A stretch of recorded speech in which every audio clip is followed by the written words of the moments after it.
నమస్తే, welcome to exclusive field report. ఈ car రేసులో విచారణకు హాజరైన IAS Aravind Kumar, power star Pawan Kalyan నటించిన Harihara Veeramallu cinema trailer release, T Congress అసంతృప్త నేతలతో సమావేశం కానున్న ఏఐసిసి చీఫ్ ఖర్గే, రేపు ప్రకాశం జిల్లా మార్కాపురంలో డిప్యూటీ సీఎం పవన్ కళ్యాణ్ పర్యటన, ఈ అంశాలపై ఫీల్డ్ రిపోర్ట్ ఇచ్చేందుకు హైదరాబాద్ నుంచి కుమార్, మోహన్, అజీం, విజయవాడ నుంచి రాజ్ కుమార్ సిద్ధంగా ఉన్నారు. ముందుగా కుమార్తో ఇంటరాక్ట్ అవుతాం. ఈ ఫార్ములా కేసులో ఏసీబీ విచారణకు అరవింద్ కుమార్ హాజరయ్యారు. ఈ కేసులో ఏటూగా ఉన్న అరవింద్ కుమార్ విచారణలో కీలక అంశాలు వెలుగు చూస్తాయి. కేటీఆర్ ఆదేశాల మేరకే నిధులు బదిలీ చేస్తామని అరవింద్ కుమార్ తెలిపారు. అప్పటి మున్సిపల్ శాఖ మంత్రి కేటీఆర్ వాట్సాప్ కాల్ ద్వారా ఎఫ్ఈఓకు నిధులు విడుదల చేస్తామని తెలిపారు. ఈ వ్యవహారంలో తన వ్యక్తిగత స్వార్థం లేదన్న అరవింద్ కుమార్ ఆర్థిక శాఖ అనుమతి తీసుకోవాలి మంత్రికి చెప్పినట్టుగా తెలిపారు. అయితే ఎఫ్ఈఓ కంపెనీకి వెంటనే నిధులు విడుదల చేయాలని, అన్ని విషయాలు తాను చూసుకుంటానని కేటీఆర్ చెప్పినట్టుగా వెల్లడించారు. ఈ వ్యవహారంలో 45.71 కోట్ల రూపాయల నగదు ఇండియన్ ఓవర్సీస్ బ్యాంక్ ద్వారా బ్రిటన్ పౌండ్స్ రూపంలో చెల్లించినట్టుగా వెల్లడించారు. పూర్తి సమాచారం ఇచ్చేందుకు ఫీల్డ్ లో మా కరెస్పాండెంట్ కుమార్ సిద్ధంగా ఉన్నారు. కుమార్, ఇంకా ఏ అంశాలు వెల్లడించారు అరవింద్ కుమార్? ఇప్పుడు అరవింద్ కుమార్ చెప్పిన విషయాలను బట్టి యాక్షన్ తీసుకునే అవకాశం ఉందా? ఏం జరగబోతుంది అనుకోవచ్చు? Thank you Satish. ఏదైతే ఫార్ములా ఈ కార్ రేస్లోని ఈరోజు ఒక కీలక పరిణామం చోటు చేసుకుందనే చెప్పచ్చు.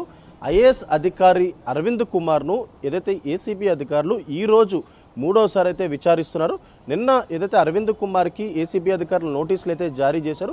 ఈరోజు ఉదయం 11:30 గంటలకల్లా ఏదైతే బంజారాహిల్స్లోని ఏసీబీ కార్యాలయానికి వచ్చి ఏదైతే విచారణకు హాజరు కావాలంటూ కూడా ఇటు నోటీసులో పేర్కొన్న నేపథ్యంలోనే ఈరోజు ఉదయం 11:30 గంటలకే ఐఏఎస్ అరవింద్ కుమార్ ఏదైతే ఏసీబీ కార్యాలయానికి అయితే చేరుకున్నారో అప్పటి నుంచి కూడా ఇంకా విచారణ అయితే కొనసాగుతుందనే చెప్పొచ్చు.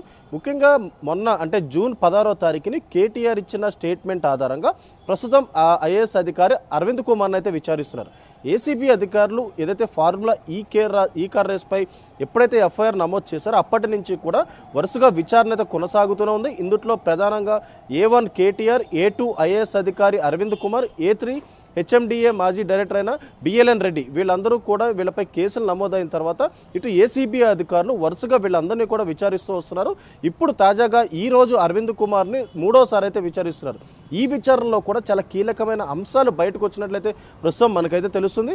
ముఖ్యంగా చూసుకున్నట్టయితే ఇటు ఎఫ్ఈఓ సంస్థకి డబ్బులు పంపించడంలోని కేటీఆర్ చాలా కీలక పాత్ర పోషించినట్లు ఇటు అరవింద్ కుమార్ స్పష్టం చేసినట్లయితే తెలుస్తుంది. ఎందుకంటే అప్పుడు ఏదైతే మున్సిపల్ శాఖ మంత్రిగా ఉన్న కేటీఆర్ ఇటు ఫార్ములా ఈ కార్ రేస్ అంటే 2022లోని సీజన్ 9 నిర్వహించారు. ఆ తర్వాత 2023లో సీజన్ 10 నిర్వహించడానికి ఏదైతే అగ్రిమెంట్ చేసుకున్న తర్వాత ఇటు స్పాన్సర్షిప్ సంబంధించి కొన్ని విభేదాలు రావడంతో కూడా ఇటు ఫార్ములా ఈ కార్ రేస్ రద్దయింది. ఆ తర్వాత ఎప్పుడైతే తెలంగాణలోని కాంగ్రెస్ ప్రభుత్వం హయాంలోకి వచ్చిందో ఇటు హెచ్ఎండిఏకి సంబంధించిన నిధులు గోల్మాల్ అంటూ కూడా ఇటు ఏసీబీ అధికారులకు ఫిర్యాదు చేసిన నేపథ్యంలో ఇటు ఏసీబీ అధికారులు ఈ ఫార్ములా ఈ కార్ రేసుకు సంబంధించి ఇటు ఎఫ్ఐఆర్ కూడా నమోదు చేశారు.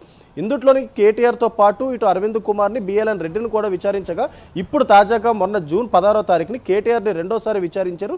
ఇప్పుడు ఆ స్టేట్మెంట్ ఆధారంగా ఇటు అరవింద్ కుమార్ని విచారిస్తున్నారు. ముఖ్యంగా చూసుకున్నట్టయితే ఈ ఫార్ములా ఈ కార్ రేస్లోని 45.71 కోట్ల రూపాయలు ఏదైతే ఇటు కన్వర్ట్ అంటే కరెన్సీ కన్వర్ట్ చేసి మరి లండన్ పౌండ్స్ కింద కన్వర్ట్ చేసి ఎఫ్ఈఓ సంస్థకైతే పంపించినట్లు ఇటు అరవింద్ కుమార్ అయితే చెప్తున్నారు. ముఖ్యంగా ఇటు కేటీఆర్ ఇచ్చిన ఆదేశాల మేరకే ఈ అమౌంట్ ట్రాన్స్ఫర్ చేసామంటూ కూడా ఇటు అరవింద్ కుమార్ చెప్పే పరిస్థితి ఉంది. అలాగే మరొక పక్క ఇటు వాట్సాప్ కాల్ ద్వారా కేటీఆర్ తనకు ఫోన్ చేసి ఇటు ఎఫ్ఈఓ సంస్థకి ఇమీడియట్గా అమౌంట్ మొత్తం ట్రాన్స్ఫర్ చేయండి అంటూ కూడా ఆదేశాలు జారీ చేసినట్లయితే అరవింద్ కుమార్ అయితే ఒప్పుకున్నారు. అలాగే మరొక పక్క ఇటు ఏదైతే ఆర్థిక శాఖ అనుమతి తీసుకొని ఈ అమౌంట్ పంపించాలంటూ కూడా ఇటు కేటీఆర్కి అరవింద్ కుమార్ చెప్పినట్లు కూడా ఆయన అయితే స్పష్టత చేశారు. ముఖ్యంగా ఇటు కేటీఆర్ మాత్రం అదన్నీ నేను చూసుకుంటా, ముఖ్యంగా ఫస్ట్ ఏదైతే ఈ అమౌంట్ మాత్రం ఎఫ్ఐఓ సంస్థకి ట్రాన్స్ఫర్ చేయండి, అక్కడ ఏం జరిగినా సరే నేనే చూసుకుంటానంటూ కూడా ఇటు కేటీఆర్ చెప్పారంటూ కూడా ఇటు ఈరోజు అరవింద్ కుమార్ స్టేట్మెంట్ అయితే ఇవ్వడం జరిగింది. ఇటు కేటీఆర్ స్పష్టత ఇచ్చిన తర్వాత ఇటు 45.71 కోట్ల రూపాయల్ని ఇటు లండన్ పౌండ్స్ కింద కన్వర్ట్ చేసి ఎఫ్ఐఓ సంస్థకు పంపించినట్లు అరవింద్ కుమార్ అయితే పూర్తిగా స్పష్టత చేసినట్లు తెలుస్తుంది. ఇప్పుడు ఇంకా విచారణ అయితే ఇంకా కొనసాగుతూనే ఉంది. ఈ విచారణలోని ముఖ్యంగా అరవింద్ కుమార్ ఇచ్చే ఈ రోజు స్టేట్మెంట్ ఆధారంగా ఈ కేసు చాలా కీలక మలుపు తిరిగే అవకాశం అయితే ఉంది Satish. Right, thank you Kumar.